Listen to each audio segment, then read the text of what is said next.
Chair, budget, I heard you, but that is as per the reorganized order paper by the Speaker. Thank you, Honourable Speaker. Honourable Speaker, I rise to move that the Sovereign Wealth Fund Bill, National Assembly Bill number 7 of 2026 be now read for a second time. Honourable Speaker, allow me first to thank the Chair and the members of the Committee of Finance and National Planning who took this this bill through the public participation phase, and they engaged the public last month when many of us were on recess, and the Finance Committee took a lot of their time to consider this bill and take it to the public through public participation. Honourable Speaker, the Finance and National Planning Committee, having conducted this very extensive public participation, received memoranda from at least 12 key institutional stakeholders and held physical hearings across the many counties that they visited as they also considered the finance bill.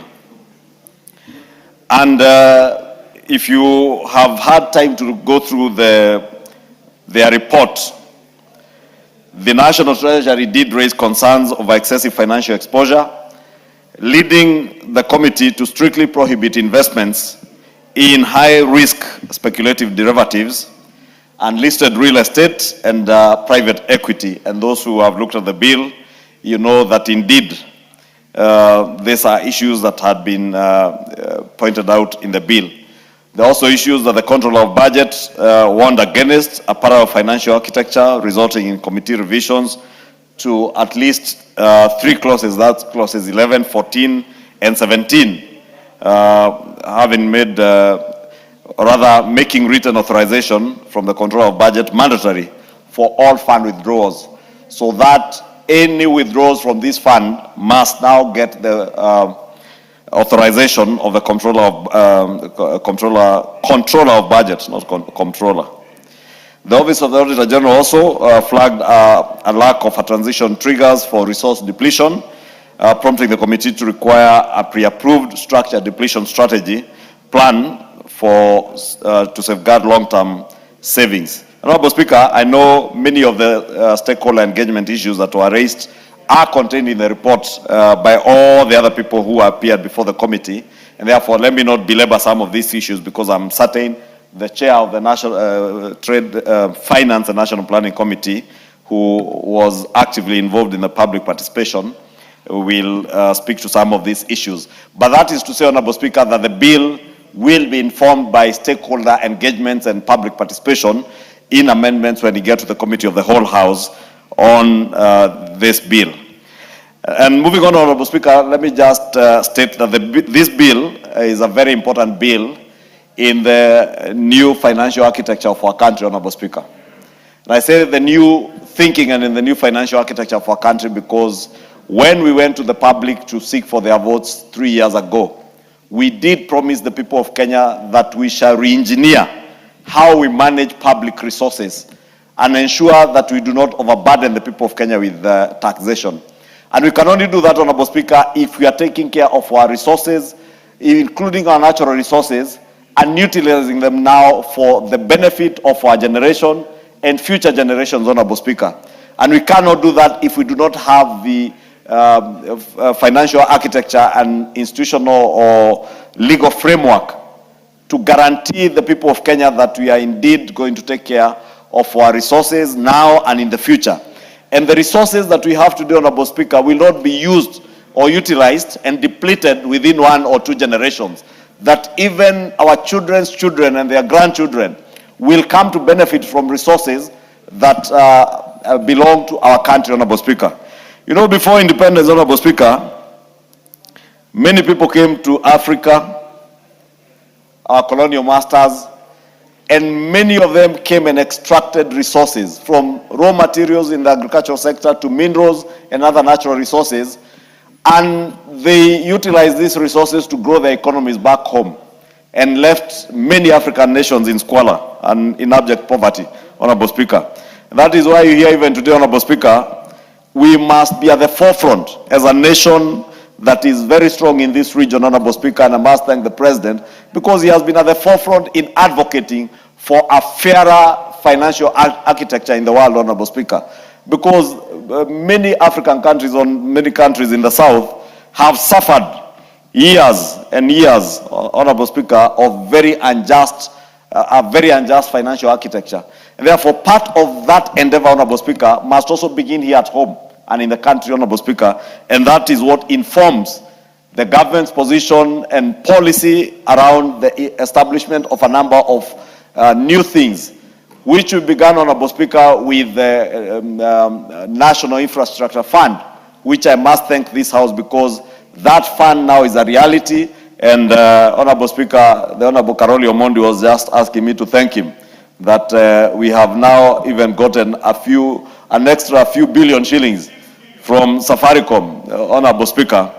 And I am glad that they now appreciate that there are certain things that are being done by this administration in the best interest of our country and in the best interest of the people of Kenya. And I speak about the National Infrastructure Fund, Honorable Speaker, because in a way it has a relation to this fund that we seek to establish under this bill. Because this bill seeks to establish the Kenya Sovereign Wealth Fund as a structured financial instrument that will be designed to safeguard our long-term economic stability and also ensure the benefits of our natural resources are preserved for the present generation, ourselves, and future generations, our children and their children, Honorable Speaker. And the fund is proposed to achieve a number of objectives, which include providing the national government or the Kenyan government with a buffer from fluctuations of resource or revenues fluctuations from extraordinary shocks. And Honorable Speaker, we are living such a time, Honorable Speaker, that our economy, our macroeconomy, is suffering from external and extraordinary shocks. The war in the Middle East is such an extraordinary occurrence that we have no control over, but in a way, it affects our macroeconomic stability. COVID, as the member for, is that the member for Molo, the member for Dagoretti South says, COVID also came as an extraordinary shock to our macroeconomy, and we had no buffer.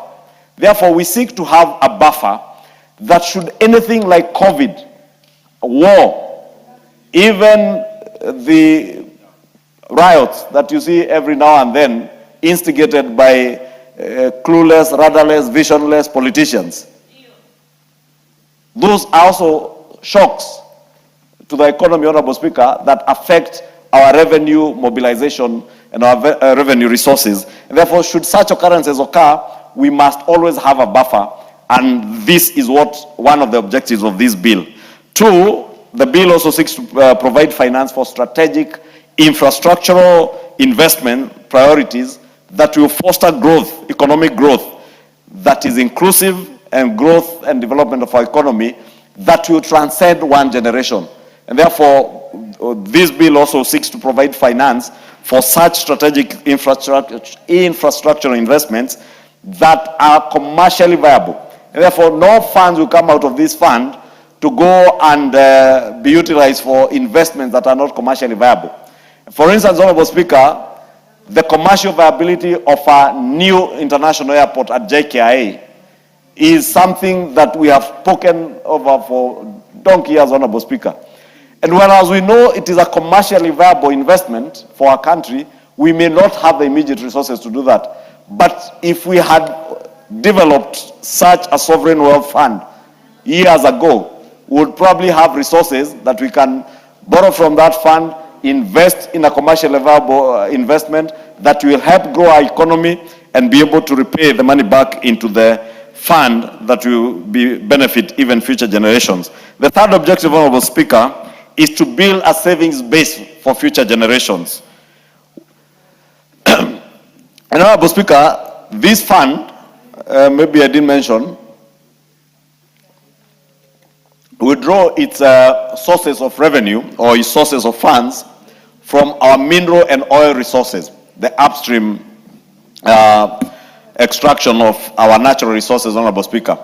And this money from our minerals, money that will come from our oil extraction in Turkana and probably other areas where we may find oil, but minerals that are there in Kitui, and the member for Kitui Central, the Honorable Makali Mulu, will tell you that the people of Kitui today, many of them suffer because of lack of water, for instance.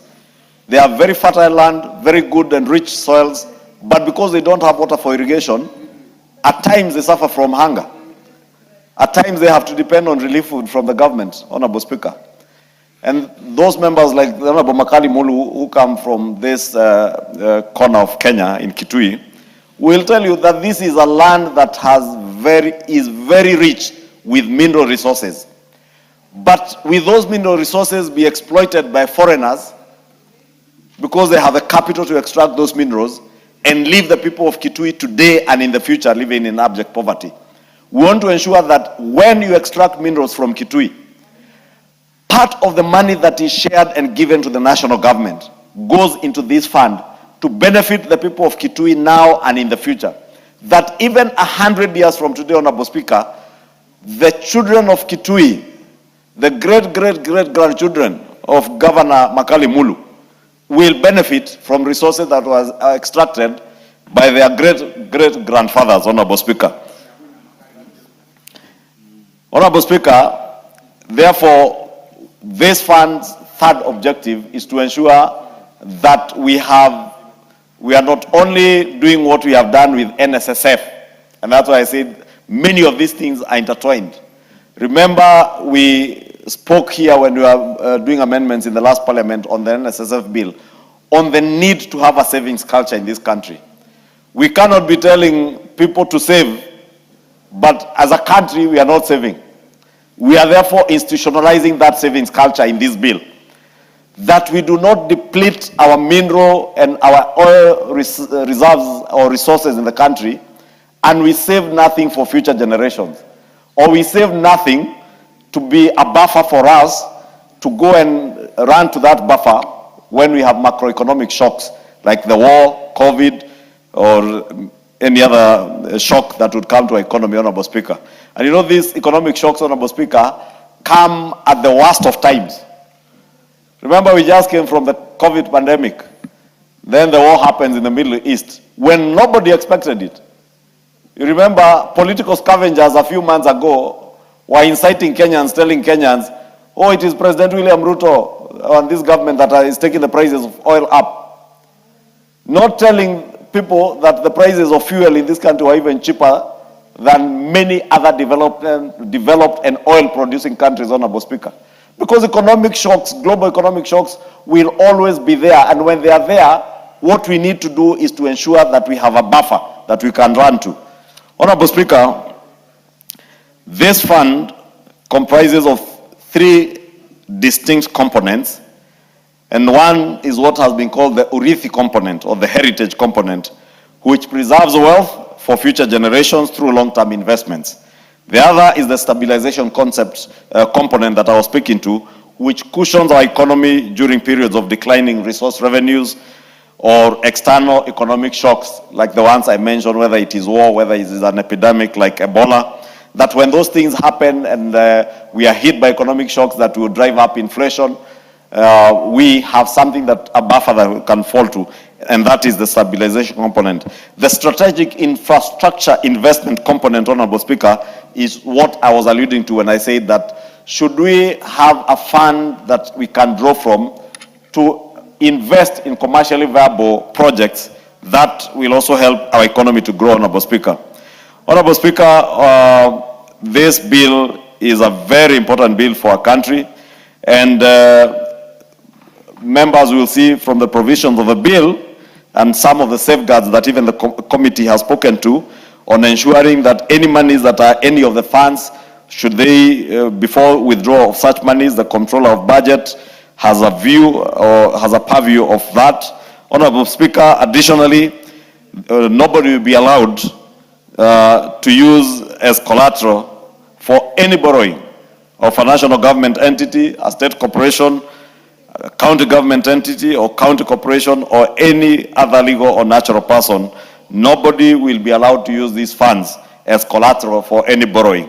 And therefore, Honorable Speaker, for those who have gone through the bill, you see, the only thing that can happen within the funds, any surplus funds that we have, we can use whatever surplus funds we have in this fund to liquidate or to reduce on our public debt, which, Honorable Speaker, we have again been speaking in volumes and very loudly about public debt. Yet all we do is speak about public debt, but many people do nothing about it.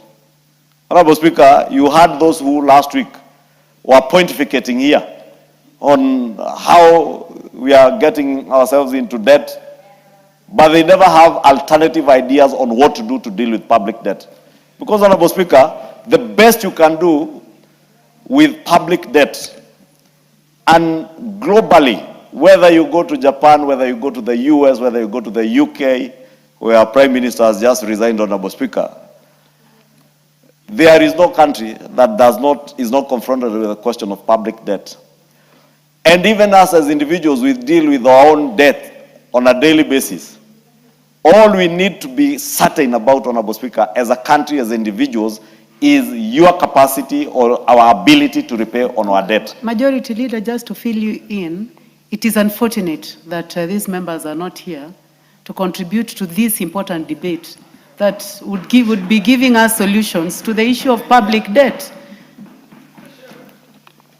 Honorable Speaker, it is indeed unfortunate. And I say, you know, some of the ones who are pontificating here and shouting loudest the other week, I heard them even claim that they had appeared before the Finance and National Planning Committee and would be proposing amendments during the Committee of the Whole. When the Committee of the Whole was here, Honorable Speaker, they were nowhere. They went missing. Because as I had said, all they seek to do is to come during debate, during second reading, speak to the gallery, go and cut clips to circulate on TikTok, and look heroic. You are just a villain. You cannot be a hero when you just appear in Parliament to speak to the gallery and do nothing, because actually you don't even believe yourself in the things you are saying. That is why people went to pontificate, because you know, oh, when I appear for public participation before the National Planning and Finance Committee, they will be live on camera, there will be cameras in the room, and I might look very intelligent in front of those cameras. But what you're not telling Kenyans is that you are lying to them, because you know better and you know the truth. And I say that especially those who claim to be students of economists, because any student of economics knows the truth about the things they speak about that are not true. And that is why, Honorable Speaker, I have challenged many of them, those who were here the other week, and I have told them, if there is something you ever said in this house, stand by it if you said it on a matter of principle. But if you are just pontificating for the sake of speaking to the gallery and speaking to cameras, Kenyans will call you out. And I thank Kenyans, because I have seen over this weekend, they have called out those who are intellectual conmen and masters of intellectual deceit. Kenyans have called them out. They have seen that they are only pontificating here, alleging that they can do things in Committee of the Whole House, yet they never file a single amendment to the Finance Act, to the Finance Bill, now, which is now an act of Parliament, Honorable Speaker. What is out of order? What is out of order, Honorable Gitonga? John. So, Honorable Speaker, is the Majority Leader in order? And ensure that you state to me the point of order that you are making reference to. Is the Majority Leader on order, Honorable Speaker? No, you cannot tell me order. I order you now to state the point of order on which you are raising, so that you relate with what is out of order. Honorable Speaker, I have seen you give many people point of orders without asking them why. Honorable Speaker, it's not right. But now I'm asking you what is out of order and for which standing order you are referring to. Then, if there is nothing out of order, just take your seat. Proceed, Majority Leader. Thank you, Honorable Speaker. You may forgive the Honorable Member for Manyatta. He's doing his first term, so he has not taken time to familiarize himself with the standing orders. And Honorable Speaker, you have directed and other speakers have directed that when you seek to interject on a point of order, you must know what the provisions of the standing orders, and I would invite the member for Manyata to just read, not to be like those who are not reading. You had a member here claim there is clause 169 of a bill that he had not read. And he was there pontificating, Honorable Speaker. I was saying, I thank God and I thank the people of Kenya because they are calling out people who are intellectual conmen and masters of political deceit. And I thank the people of Kenya for calling them out. And they must continue to call, even me, if I become an intellectual conman and a master of political deceit, please call me out, Kenyans. And thank you for calling out the masters of political deceit and intellectual conmen who pontificate about economic matters when they are lying to Kenyans and do nothing about it when they ought to do something about it, Honorable Speaker. I was saying that because during debate of the finance bill, Honorable Speaker, I had many stand here and say, I oppose this clause because of this and this and that. And when we challenge them, show us where those provisions are in the bill, they couldn't because they knew those provisions are not there. I thank Kenyans, Honorable Speaker, because... For the benefit of the Honorable Gitonga, you go to our standing orders, Roman 5, table of contents. It will give you everything that you want to make reference to. So if you have this book and you just go to, it's just very easy. So just go there and mention the standing order. I'll give it to you. Honorable Speaker, thank you for guiding the young member for Manyata. And I will also help him. In fact, the gadgets in front of us, Honorable Speaker, I'll be fair to you. Now have digital copies. Which standing order are you making reference to? The gadgets in front of us the majority leader. Let me hear him. Honorable Speaker, I am standing on a point of order, standing order 105. Honorable Speaker, is the majority leader on order. Honorable Speaker, the members can read the standing order and see what it says. But Honorable Speaker, I want the Can you stop correcting his language? Just stop correcting his language. Thank you very much. Please proceed. Protect me from these members of... Honorable Speaker, I just don't want to lose my train of thought. I just want, Honorable Speaker, the majority leader to clarify. Did you say standing order 105? Yes.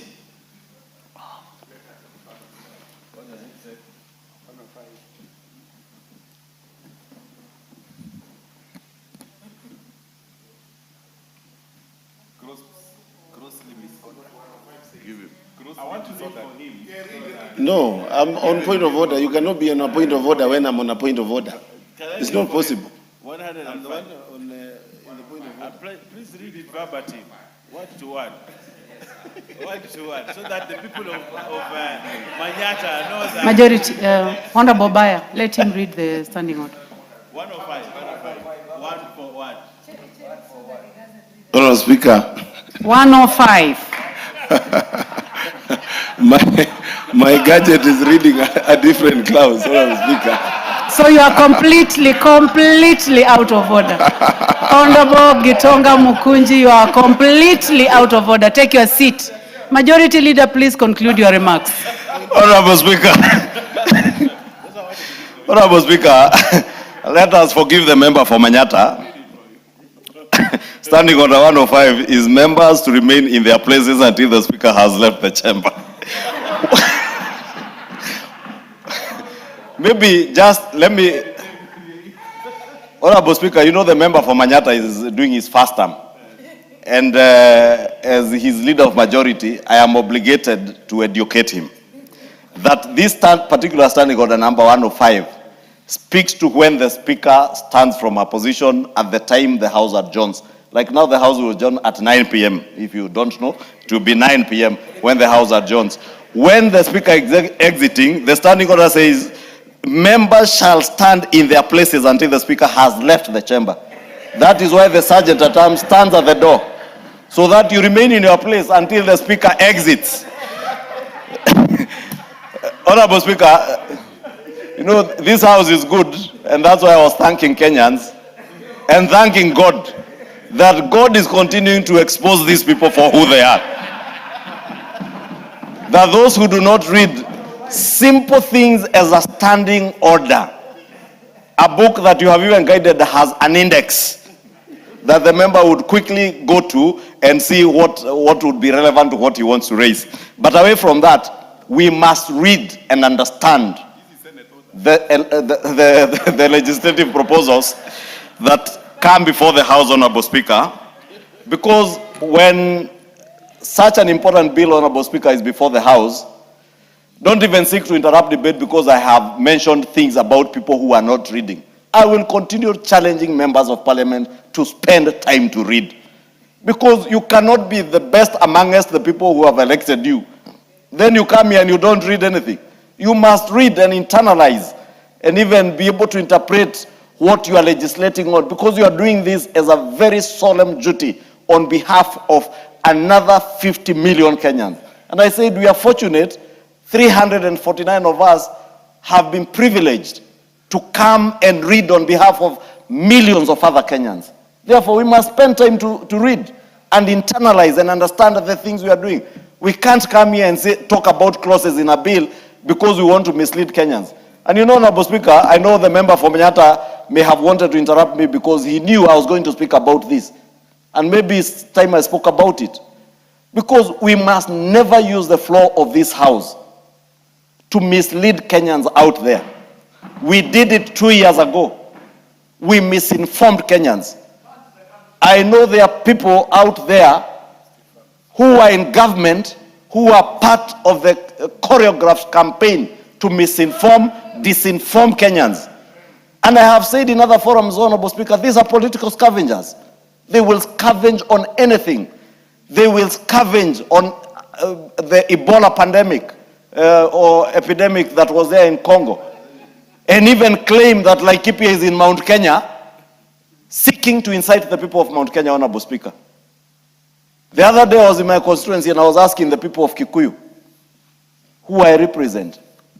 And I was thanking them, telling them they must maintain the dignity and the honor that the people of Kenya have given the people of the Mount Kenya for many years. The people of Mount Kenya were never known to burn down property. They were never known for that. The people of Mount Kenya were never known to ban anything, Honorable Speaker. Honorable Speaker, the people of Mount Kenya were known to be protectors of wealth, not destroyers of wealth. But because of visionless, clueless, rudderless, agendaless, scavenging political leaders, Honorable Speaker, they have now turned our people to be people who are easily incited to violence. Honorable Speaker, when these political scavengers attempted to scavenge on the Ebola epidemic in the Congo, went out inciting Kenyans around the question of Ebola, saying, oh, this government wants to bring Ebola into Kenya. Whereas what the government was doing is preparing in case that pandemic came into our country to ensure that we are safe. They weren't telling people, oh, Ebola is being brought to Laikipia. And I will say, shame on you. Because you must allow every administration to protect the people of Kenya. Any government, whether it is this government or any other government, works for the people and in protecting lives and property of Kenyan people. When these political scavengers, Honorable Speaker, discovered that the Ebola was even dwindling in the Congo and may not find its way into Kenya as they had prayed and hoped, because I am sure they were praying and hoping that Ebola would find its way here so that they can use that as an agenda. Because they have been told they have no agenda, they have no vision, and even other things that they have been told they don't have. And they continue to exhibit that indeed it is true. They do not have those things they are told they do not have. Honorable Speaker, they never got tired. They attempted to scavenge on a finance bill. Unfortunately, one of them went and said that we are converting all freehold land to leasehold land and taxing Kenyans on land. When we challenged him, he took off, he never spoke about it again. The other one, the master of violence, claimed that we are increasing the rental income tax to Kenyans. and claimed only people from his community are landlords. Honorable Speaker, I am a landlord. So is the member for Kitui, Mboni, Honorable Mboni. He is my neighbor in Embakasi where we are landlords. Only that he collects more rent than me. But Honorable Speaker, whereas the finance bill was protecting tenants, someone claims that we are increasing rental income tax. I am glad none other than the president yesterday put the record straight on the provisions of the finance bill. And these political scavengers have been left in shame. I know they were praying for a trigger for June 25th. I am sorry, you have not found it in Ebola. You never found it in the finance bill. I hear one of them now claiming, oh, this and that leader are the ones who are organizing. You know, Kenyans are not foolish, and they know you, and they can read through what you are doing. Honorable Speaker, are we the first country in the world to have such a sovereign wealth fund? We are not the first.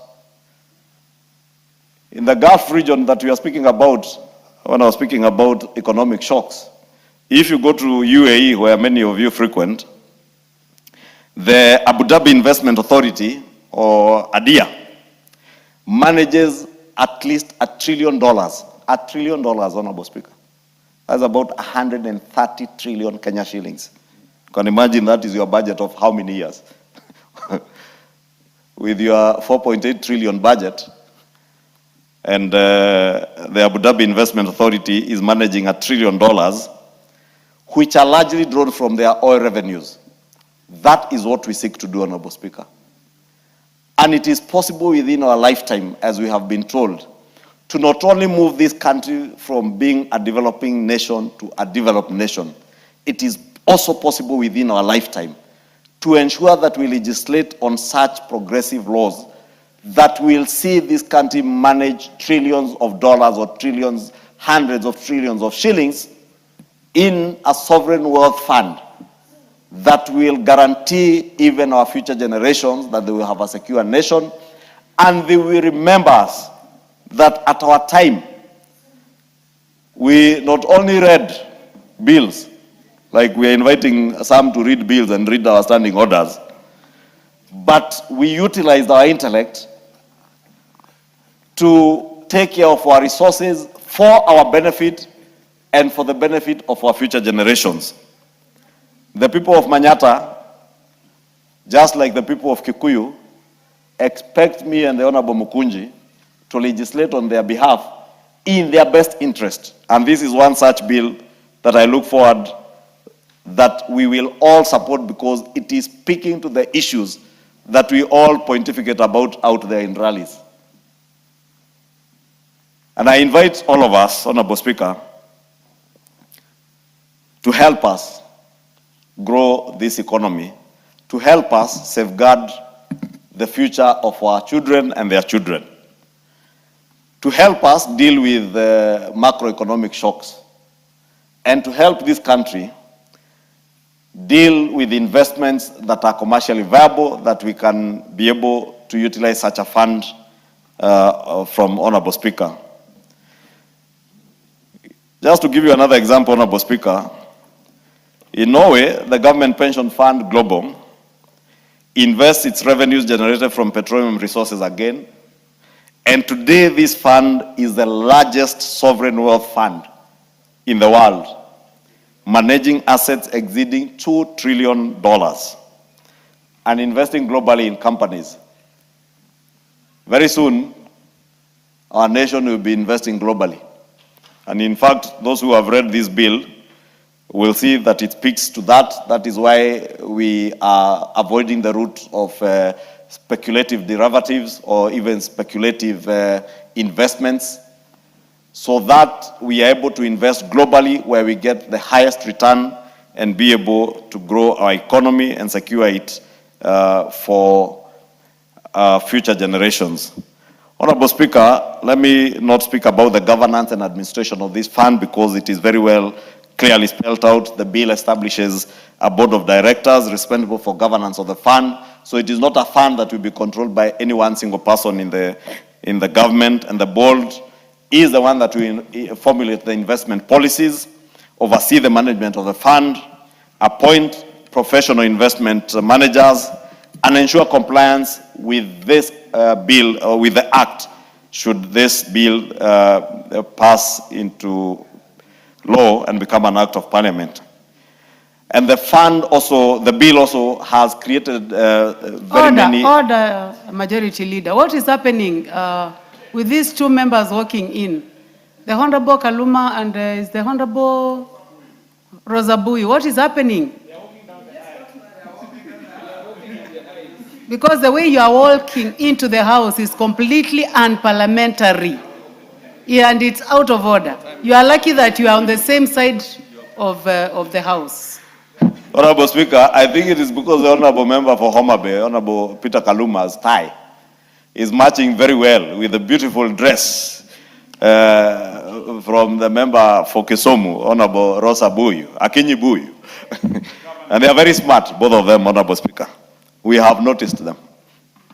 Honorable Speaker, I was saying this bill contains very robust accountability mechanisms, and it requires that there will be audited, annual audited financial statements, annual performance reports, audit by the Auditor General, submission of reports to Parliament, publication of the fund's financial and investment performance for public scrutiny.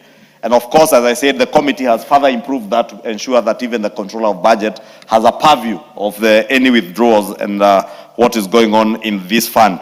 Honorable Speaker, if you look at the bill, it also creates mechanisms to ensure that in the run-up to an election, at least 3 months before an election, there's an audit of this fund, and the fund is frozen for during the electioneering period to make sure that we safeguard the fund from abuse, like happened, Honorable Speaker. You remember in the last parliament, and the member for Dagoretti South will tell you what happened with Telcom. And people were in a rush to steal from government. This fund, nobody will be in a rush to steal, because we are putting safeguards in law so that whenever there is a transition from one government to another, nobody abuses their office to be able to steal from the public, because this is a fund that we intend, as I said, to be of benefit to us and to future generations, Honorable Speaker. The accounts of this fund will be held in the Central Bank of Kenya, and therefore, when we sell our resources and government gets its share of revenue from our minerals or from our oil reserves, Honorable Speaker, this money goes directly to the Central Bank, the holding account in the Central Bank of Kenya, and you will see in from clause, I think it was clause 12. I don't want to be like the members who are quoting clauses that are not there in the bill, but the holding account is provided for in one of the clauses. If you read the cash management in clause 23 on the holding account, you'll be able to see even how within 10 days after money has come in, how it will be distributed into the 3 components of the fund. The holding account, Honorable Speaker, in clause 13, was it clause 13, Honorable Speaker? If you just give me a minute. Yes, clause 7, sorry. That there shall be an account opened and operated at the Central Bank of Kenya for the fund to be known as a holding account. And this holding account, Honorable Speaker, shall be used for receiving, holding, and disbursing all proceeds of the fund. Therefore, whether it is from minerals in Kitui, whether it's from the gold in Marsabit, or the gold in Ikolomani, or the gold, Honorable Speaker, in Transmara, or the oil from Turkana, all these monies will be received into this holding account, and it will be maintained in Kenya shillings at the Central Bank of Kenya. And that is what we are saying, Honorable Speaker. Even the committee has appreciated and said that the controller of budget must have a purview of this account, so that any withdrawals from this account is done so in a very transparent and accountable manner. Honorable Speaker, I don't want to say much because my seconder is a very, very intelligent and diligent member of Parliament. When you hear me use the word intelligent and diligent and sharp, I cannot be speaking about any other member except the member for Molo, the chair of the Finance and National Planning Committee, the member for Molo, who I had occasion to join him in his constituency on Saturday, Honorable Speaker. And allow me to say this as I finish. As I beg to move and request the member for Molo to second, because I was in Molo constituency for an empowerment program with the member for parliament for Molo, the Honorable Kimani, and the governor, Honorable Susan Kihika. And I can attest, Honorable Speaker, the people of Molo appreciate the intelligence and the brilliance of their member of parliament. And they love their member of parliament. And they are certain that he will get a third term. So when those who do not read bills shout one term, they must know the member of Molo is going for his third term. And the people of Molo appreciate his intelligence and his brilliance. In fact, I met a number of border riders in that empowerment, and they told me the work that our member of parliament is doing in exposing those who do not read, exposing those who claim to be lawyers, who cannot read and interpret the law. Because the member for Molo read the provisions of the law for a member who had alleged that she's a lawyer, and actually interpreted the law almost in vernacular for that member to understand. It's only that the member for Molo is from the Rift Valley. Otherwise, if the member for Molo was from Kirinyaga, I am certain he would have translated that law in vernacular. The only thing I heard, Honorable Speaker, is that he also accused some people of being smugglers. I hope those smugglers never smuggle things into the chambers of parliament, Honorable Speaker. I hope those smugglers can be exposed for what they are. And thank you, the member for Molo. I beg to move and request the Honorable Kimani to second. Honorable Majority Leader, I've had the